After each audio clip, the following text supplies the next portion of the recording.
Hello everybody, it is me, Handbeer, again.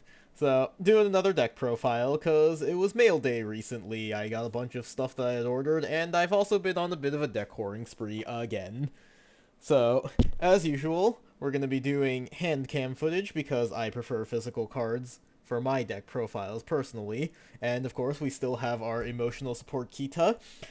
We don't have the emotional support the Grea anymore because I am in the process of sleeving up that deck as well because again, I have just been on this deck building spree recently. So, anyways, this time we're going to be doing Bastion for the new Bastion Accord that came out in set 12.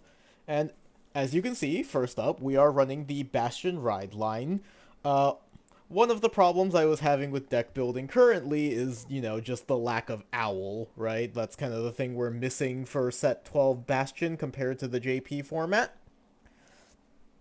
And so, because of that, I was also testing the Blaster Ride line. We're already discussing alternate options here, but, when I was running it, it's like, okay, well, Maron calls the Wingull out of Soul, and then Blaster Dark costs a counterblast, which, in a world where we have the Owl, is fine, because you could recoup those costs, but as of right now, we don't have those, and we're going to see that this deck build can get a bit resource-intensive sometimes, so when I was trying out, I was like, I don't know, it's going through a lot of resources right now. I might consider it again once we switch, or once we get the Owl, so I might consider switching, but so for those who don't know, Fort, when it's rode upon by Rooks, you can reveal 2 grade 3s from your hand, call the top card of your deck. And then Rooks, when it's rode by Bastion, and this also counts as Apex Ruler, you reveal 3 grade 3 cards and draw a card. I'm running the Sorceress starter because anime girls. And then, of course, we have the star of our show, Bastion Accord. So it counts as Apex Ruler Bastion. All of your grade 3 or greater in the front row can't be chosen by card effects, get power plus 5,000, and at the end of battle attacks, choose one of your grade 3 or less rear guards, stand it, and if your opponent's grade 3 or greater, when it attacks, it gets red text. When it attacks, counterblast 1, discard a card with Bastion, and until end of battle, it performs drive checks.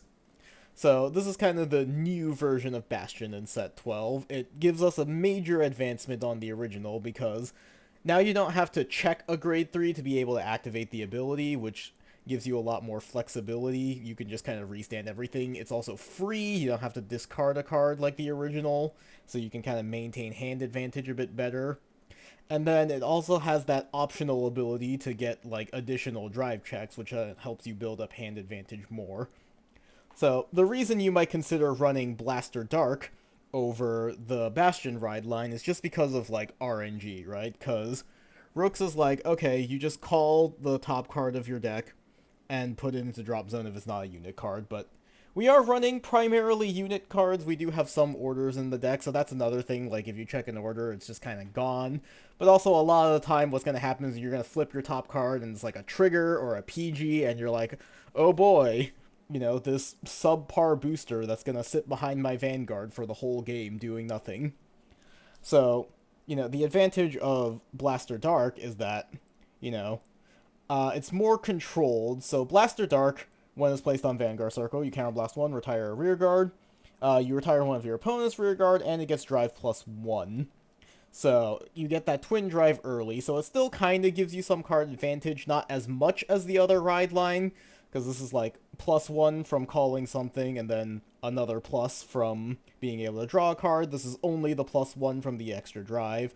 And then Maron is on play. You look at your top 7 for a blaster card. If you didn't reveal anything, you can call Wingull from your soul. So what happens is you ride Maron, you're not playing any blasters, so you just shuffle your deck, call out Wingull, and then retire the Wingull for Blaster Dark. But like I said, that's like taking away a soul and a counterblast early on, and without the owl to be able to recoup your resources, I'm not sure that I want to be doing that right now. Once we have the owl with set 13, I might consider switching. But for now, I think I'm kind of sticking Bastion in his native ride line. So, so for me, when I'm doing these deck profiles, I don't really go in any kind of strict grade order. I tend to go in order of importance. So obviously, there's kind of the no-brainer. We're playing 3 copies of three additional copies of Bastion Accord for Persona riding. We're also playing 4 copies of Bastion Prime, both as like a alternate finisher option where if you think your opponent's on their last legs, you can go into Prime, you can now get the double restand, or actually it's standing all your grade 3, so you like restand your board and then just go in real hard, try to take down your opponent right then and there. But it can also just be something that you discard for Bastion Prime because there is that drive check ability. So yeah, so we're playing the 7 Bastions, kind of a no-brainer there. Next up, we're going to discuss order cards. So I am playing 3 copies of Form Up Chosen Knights. So very powerful order where you Counterblast, Soul Blast, and then perform the following according to the number of your grade 3 units. And it is unit card, so it counts your Vanguard as well. So if you have 2 or more, you choose any unit, gets 5k until end of turn. 3 or more, you can draw a card. 4 or more, you can give your Vanguard an additional drive. So this is a way for you to plus if you have a full board. So you get to draw a card, kind of replaces itself, and then you also get the additional drive check, which is very powerful. Because it's just like advantage and pressure kind of rolled into one. And it's also just a way to like build up more cards in your hand because you're playing all grade 3s, and let's be honest, we just really need the shield value these days. We are playing 1 copy of Forbidal, so this is a Regalia piece. You can search your deck for a total of 2 grade 3 or 4 unit cards with different names, call all of the grade 3s, and add the grade 4s to your hand. And then if you search your deck, you can shuffle. So this is a way, you know, if you're playing early on, you have to discard things for your ride line. So let's say you drew a bunch of Bastion Primes early, you can get one of them back. Or if you really need like an Alden or, I forgot what the dragon is called already. We're going to get to it in just a second, but Grandeur Edge Dragon. So those are kind of your heavy hitters. Those are kind of the most important cards. So if you're like, I really need one of those, or maybe you want like Darkstrain Dragon or something so you can get boost. You play Forbidal, you can just kind of find anything you're looking for. You know, if you need discard fodder, you grab the Bastion Prime. You know, and like I said, like any important rear guards like Grandeur Edge or Alden so that you can kind of get that offensive pressure going. Speaking of offensive pressure, we have 4 copies of Grandeur Edge and 4 copies of Alden. So these are kind of your heavy hitters. Grandeur Edge, so in your hand, when it will be revealed for the cost of your card's ability, you can have it count as 2 cards. So one of the problems with the Bastion ride line early is sometimes you maybe just don't draw enough grade 3s. You have one of those weird opening hands that's like 3 triggers, a PG, and Bastion Prime, and you're just like, ugh. So, you know, having Grandeur Edge Dragon is like, oh, okay, cool. Like, I grabbed it. It's like the whole cost for Fort. It's like most of the...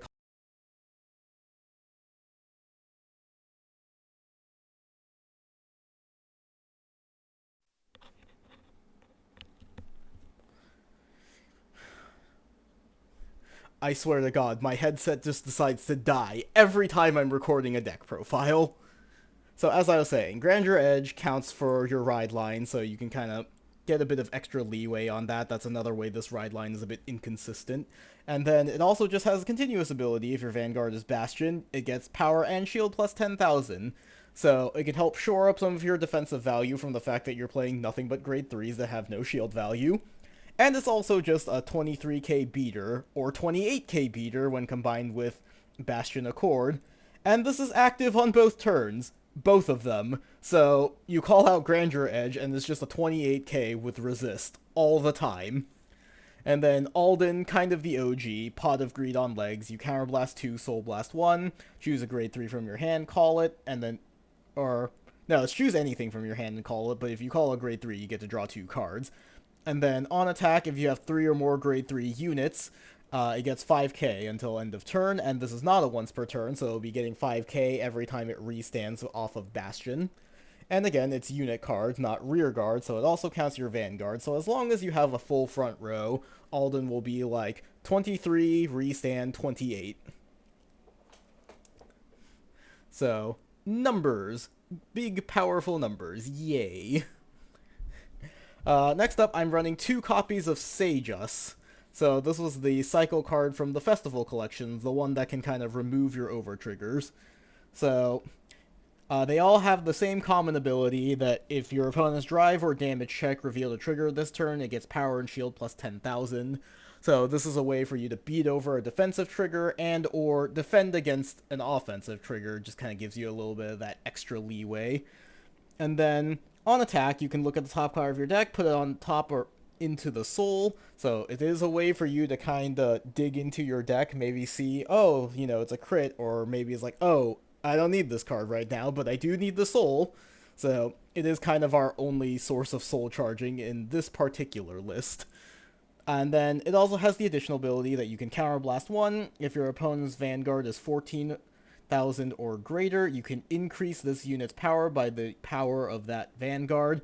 So if your opponent hits the defensive trigger, they're at 23, you can be like, alright, counterblast plus 23k. And then if you happen to have the over trigger lying around, you can remove it and then give one of your other front row units plus 15k. So just another way of, like, getting in that extra pressure. So Psyjust is kind of the tech card, or the tech slot in this deck. It is something I could feasibly see you replacing with something else. Something I've considered is, like, the Jeweled Beast, so these just are 20k shields. Bastion is one of those decks where the ride line isn't that important, so you're probably going to run through the soul either through Chosen Knights or Alden's Effect, and then you can just, like, whoop, put him back. This is a 20k shield. So the reason I'm prioritizing Psyjust is just, like, a thing to call to the board, right? Like, he does have some offensive potential, some soul charging, but, you know, I am also kind of considering the Jewel Beast because Bastion Accord is no longer racist. He does not need all grade 3s, although the red text does suggest that he has not quite gotten over the unconscious bias, as that ability still favors grade 3s with twin drives. But yeah, so that is an alternate tech option that you could consider. These are... Where did I put them? Next up, the booster support. So the other consequence of not having the Owl yet is that this deck does not have any boosters, because you are still playing mostly grade 3s. So I'm still playing Darkstrain Dragon and a couple copies of Rondalia. So Darkstrain, the OG, you Soul Blast 2, all of your grade 3 units get boost. So kind of the downside of this card is it can only affect things that are already on the board, so if somehow you, like, drew into something you wanted to call afterwards, that doesn't work.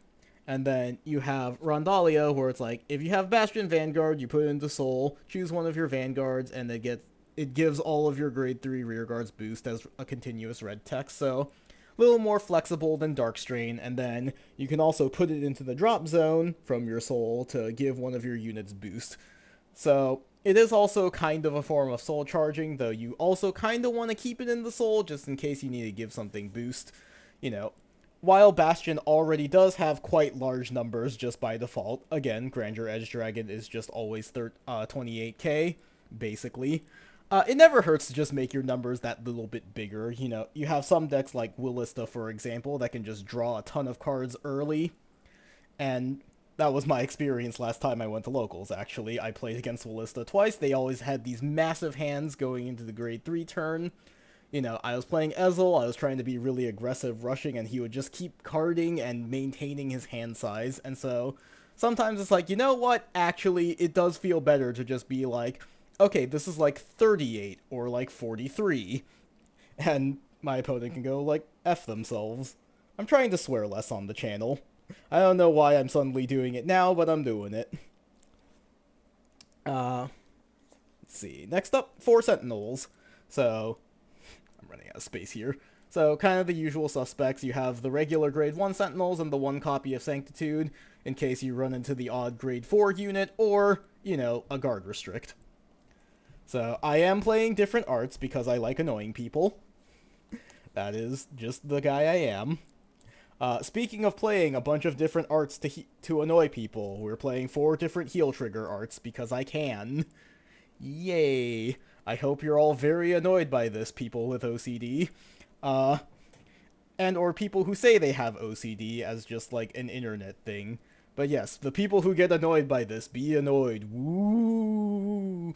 Anyways, we're playing regular heals because I think the effect heals are just too narrow.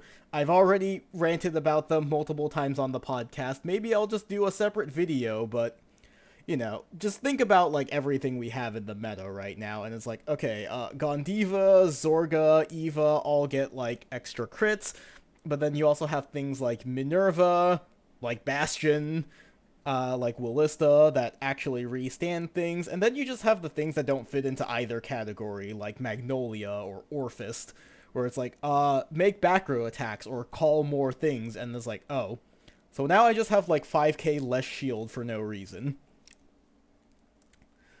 Next up, we're playing 3 draws, so again, like I said, no Owl, which means the deck can run through its resources decently fast. You know, Alden is very expensive, Form Up Chosen Knights can become expensive if you're using it a bunch. You're also having this counterblast for Bastion, so if you're like getting damage denied early on, or maybe you just decided to guard more aggressively early just because decks are more powerful and aggressive these days, sometimes it helps to just be at less damage, and so when your opponent swings in for like 50k, you're like, yeah, I'll just take the hit.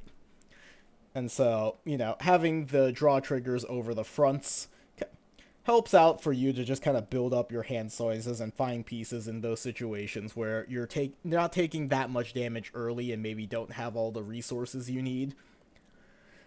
Front triggers could be doable, like they're still 20k shield, but also there does kind of reach a point where having bigger numbers is nice, but it starts to become a bit overkill. I think once you're above 40k, it's like, okay, well, your opponent's already dropping like 2 or 3 cards. Do we really need to do this?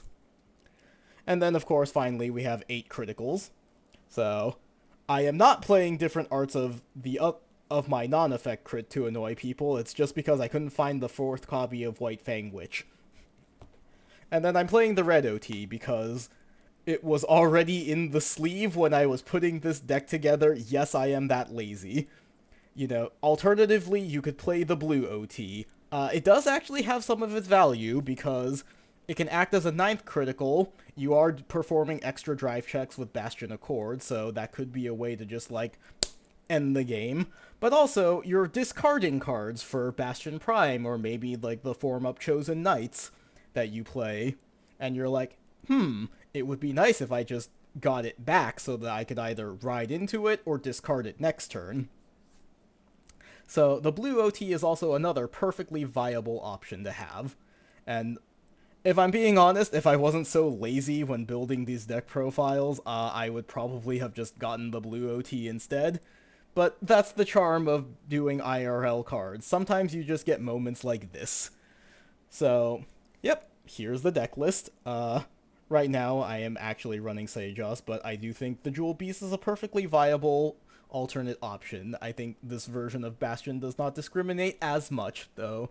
Again, we gotta work on that unconscious bias, Bastion. Maybe when you get a 4th form, you'll finally accept all grades equally.